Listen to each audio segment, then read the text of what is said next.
being asked what the garden means to me, it's more important what the garden means to the wildlife. I would have to ask them what the garden means to them.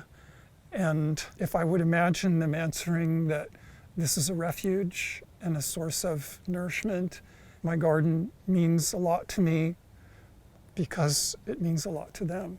I'm motivated to work on this garden by the benefits that I see that it supplies to the animals that pass through it. When you plant a California fuchsia and it blooms in the late summer when everything else is kind of dead or dormant, and you see a hummingbird fly up to it and drink its nectar, it's extremely motivating.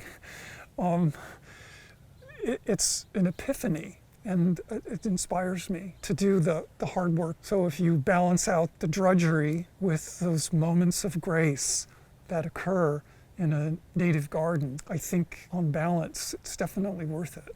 Aesthetics takes kind of a backseat here to the biology.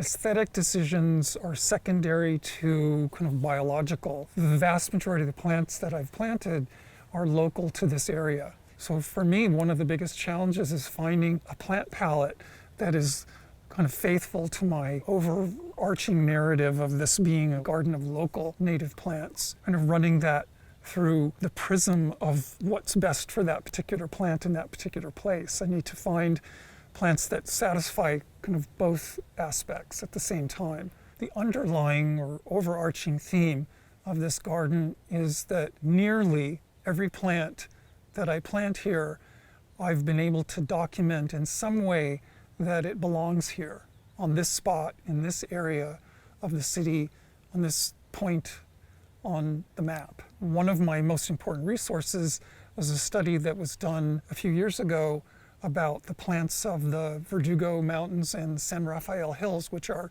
literally just across the Eagle Rock Valley from here. I've also used that study as kind of a template for choosing the plants that I want to use here in my garden. I decided that I wanted this garden to have a sense of restoring what was lost. That kind of ties back into why I plant local native plants. A lot of people are not aware, I certainly wasn't before I started this, that a lot of our wildlife are what I've heard called obligate species, which means that they can't pick and choose what they eat. They need certain plants with which they've co-evolved in order to survive.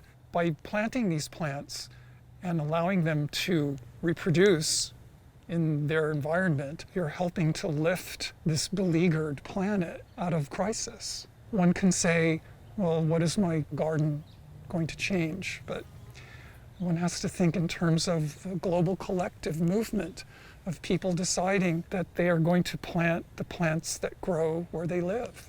It seems so simple. I mean, it's the central insight that Theodore Payne had. It was such a strange idea to the people who first heard it, and in a strange way, it still is. The most compelling reason for gardening with California native plants for me is because it's an expression of support for the idea of biodiversity. When you garden with these plants, you're restoring biodiversity to your little section of the world. And if enough of us around the world would do that at the same time, it really would have a huge impact on the kind of trend of sterilization really that's going on with plants that are not connected to their environment in any way.